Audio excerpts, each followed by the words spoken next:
നമസ്കാരം. ഫുക്രിയിലേക്ക് സ്വാഗതം. Portugal super താരം ക്രിസ്ത്യാനോ റൊണാൾഡോയുടെ പരിക്ക് ഗൗരവതരമാണ് എന്നാണ് റിപ്പോർട്ട്. നേരത്തെ തന്നെ പരിക്ക് പറ്റിയിരുന്നു, മസിൽ ഇഞ്ചുറിയാണ്. 4 ആഴ്ചത്തെ വിശ്രമം അദ്ദേഹത്തിന് പറഞ്ഞിരുന്നു. അദ്ദേഹം ചികിത്സയിലേക്ക് പോകും, റീഹാബിലിറ്റേഷനിലേക്ക് പോകുമെന്ന് റിപ്പോർട്ടുകളുണ്ടായിരുന്നു. ഈ മാർച്ച് മാസത്തെ പോർച്ചുഗലിൻ്റെ കളികൾ കളിക്കില്ല എന്ന് നേരത്തെ തന്നെ റിപ്പോർട്ടുകളുണ്ടായിരുന്നു. അത് തീരുമാനിച്ചതുമായിരുന്നു. എന്നാൽ ഇപ്പോൾ അൽ നസറിൻ്റെ, റൊണാൾഡോയുടെ ക്ലബ്ബായ അൽ നസറിൻ്റെ കോച്ച് അക്കാര്യം കൃത്യമായി പറഞ്ഞിരിക്കുകയാണ്. വിചാരിച്ചതിനേക്കാൾ ഗൗരവ സ്വഭാവമുള്ളതാണ് റൊണാൾഡോയുടെ പരിക്ക്. അതുകൊണ്ട് എന്തായാലും കുറച്ച് ദിവസങ്ങൾക്ക് അദ്ദേഹത്തിന് കളിക്കാനാകില്ല.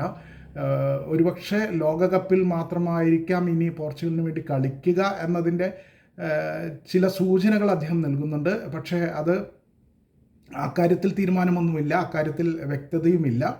എന്നാലും അദ്ദേഹത്തിൻ്റെ പരിക്കിൻ്റെ ഒരു ഗൗരവം സ്വഭാവം മനസ്സിലാക്കുമ്പോൾ ഇനി അദ്ദേഹം റിസ്ക് എടുക്കാൻ സാധ്യതയില്ല. ലോകകപ്പിൽ ആയിരിക്കും പോർച്ചുഗലിന് വേണ്ടി, അമേരിക്കയിൽ ലോകകപ്പിന് വേണ്ടിയായിരിക്കും ഇറങ്ങുക എന്നാണ് മനസ്സിലാക്കാൻ കഴിയുന്നത്. അദ്ദേഹം ചികിത്സയ്ക്കായി സൗദിയിൽ അദ്ദേഹത്തിന് ചികിത്സ ഉണ്ടാകില്ല. അതിനായി ചികിത്സയ്ക്കായി അദ്ദേഹം സ്പെയിനിലെ മാഡ്രിഡിലേക്ക് പോകും എന്നാണ് റിപ്പോർട്ടുകൾ. സ്പെയിനിലെ മാഡ്രിഡിൽ പോയിട്ടായിരിക്കും അദ്ദേഹത്തിൻ്റെ അവിടെ ആയിരിക്കും അദ്ദേഹത്തിൻ്റെ ഡോക്ടർ.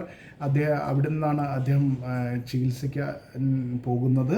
അപ്പോൾ എന്തായാലും ക്ലബിന് വേണ്ടിയായാലും രാജ്യത്തിന് വേണ്ടിയായാലും കുറച്ച് കാലത്തേക്ക് അദ്ദേഹം കളിക്കില്ല എന്ന് ഏതാണ്ട് ഉറപ്പാണ്. കാരണം നേരത്തെ നിസ്സാരമാണ് പരിക്ക്, അത്രയൊന്നും പ്രശ്നമില്ല, എങ്കിലും റിസ്ക് എടുക്കണ്ട എന്ന് കരുതിയിട്ടാണ് റൊണാൾഡോ കളിക്കാത്തത് എന്നാണ് കരുതിയിരുന്നത്. 4 ആഴ്ചത്തെ കഴിഞ്ഞാൽ അദ്ദേഹം തിരിച്ചു വരും എന്ന് തന്നെയാണ് നമ്മൾ കരുതിയിരുന്നത്. പക്ഷേ ഇപ്പോഴും 4 ആഴ്ച കഴിഞ്ഞാൽ തിരിച്ചു വരില്ല എന്ന് പറയാൻ കഴിയില്ല.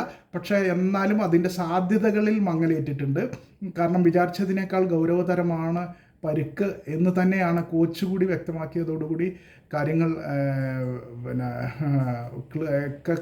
കാര്യങ്ങൾക്ക് വ്യക്തത വന്നിട്ടുണ്ട്, കൃത്യത വന്നിട്ടുണ്ട്. അപ്പോൾ എന്തായാലും റൊണാൾഡോയെ സംബന്ധിച്ചിടത്തോളം റൊണാൾഡോ റിസ്ക് എടുക്കാൻ കാരണം അദ്ദേഹത്തിൻ്റെ അവസാന ലോകകപ്പായിരിക്കും ഇത് എന്തായാലും കളിക്കണമെന്ന് അദ്ദേഹം ആഗ്രഹിക്കുന്നത് കൊണ്ട് റിസ്ക് എടുക്കാനുള്ള സാധ്യത കുറവാണ്.